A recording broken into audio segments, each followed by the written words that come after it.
السلام علیکم ورحمۃ اللہ وبرکاتہ۔ ناظرین کرام، آج ایک اہم بات آپ حضرات کے سامنے پیش کر رہا ہوں،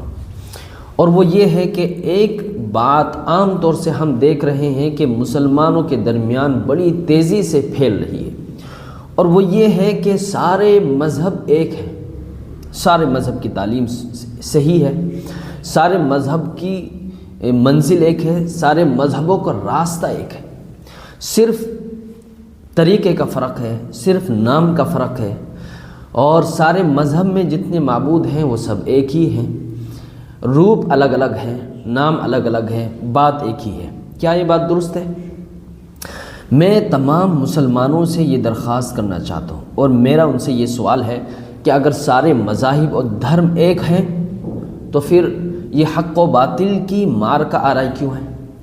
اگر سارے مذاہب و دھرم ایک ہیں تو پھر یہ کفر و اسلام کا جھگڑا کیوں ہے؟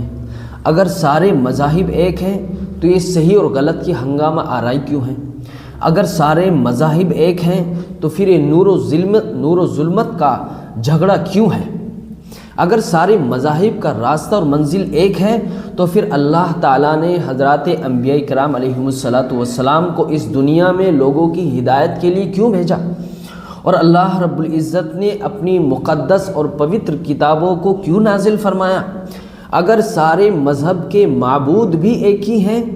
اور صرف نام کا فرق ہے تو پھر کلمہ طیبہ کا مقصد ہی ختم ہے، چونکہ کلمہ طیبہ کے اندر تمام معبودوں کی نفی کی گئی ہے، اور صرف اللہ کی عبادت کا حکم ہے، اللہ کو معبود ماننے کا حکم ہے۔ توحید کی ساری محنتیں ضائع ہو جائیں گی اگر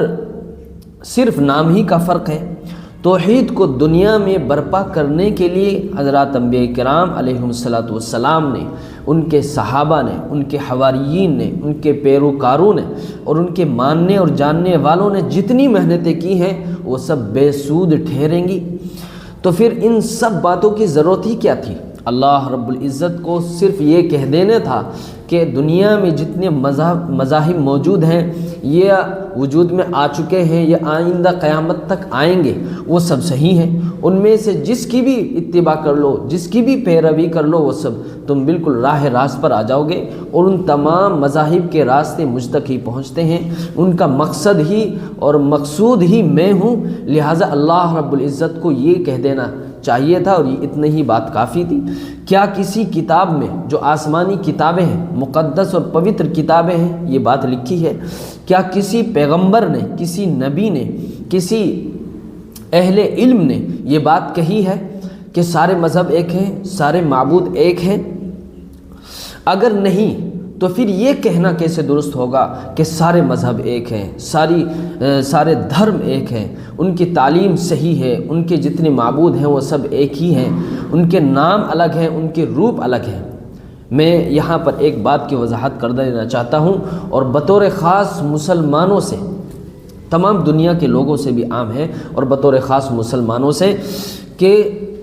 معبود اور خدا صرف ایک ہے، اور وہ ہے اللہ، اور مذہب بھی صرف حق اور صحیح ایک ہے، اور وہ ہے دین اسلام۔ اس کے علاوہ دنیا میں جتنے بھی مذاہب ہیں وہ اس وقت سب باطل ہیں، سب منسوخ ہو چکے ہیں، ان کی کوئی حیثیت نہیں ہے، اور جتنے معبود ہیں اللہ کو چھوڑ کر ان سب کی حیثیت صرف مخلوق کی ہے، مٹی اور پتھر کی ہے، اس کے علاوہ اور کوئی حیثیت ان کی نہیں ہے۔ یہ ایمان ہونا چاہیے ایک مسلمان کا، ایک مومن کا، اپنے ایمان پر، اپنے مذہب پر، اپنے دین پر، اپنے اللہ پر اتنا مضبوط ایمان ہو کہ دنیا ہٹ جائے، پہاڑ اپنی جگہ سے ہل جائے، لیکن اس کا ایمان متزلزل نہ ہو، اس کے ایمان میں لغزش نہ آئے، اس کے قدم میں لغزش پیدا نہ ہو۔ اس لیے میں تمام مسلمانوں سے یہ اپیل اور گزارش کرتا ہوں، اپنے ایمان پر قائم رہیں، اور ایمان ہمارا یہ ہے کہ صرف اور صرف اللہ وحدہ لا شریک لہ کی ذات ہی واحد اور برحق ہے، وہ ایک ہے، اکیلا ہے، اس کے علاوہ کوئی معبود برحق نہیں ہے، وہی عبادت کے لائق ہے، اس کے علاوہ کوئی بھی معبود عبادت کے لائق نہیں ہے۔ اور ہمارے پیارے نبی حضرت محمد صلی اللہ علیہ وسلم آخری نبی ہیں اور سب سے بڑے نبی ہیں۔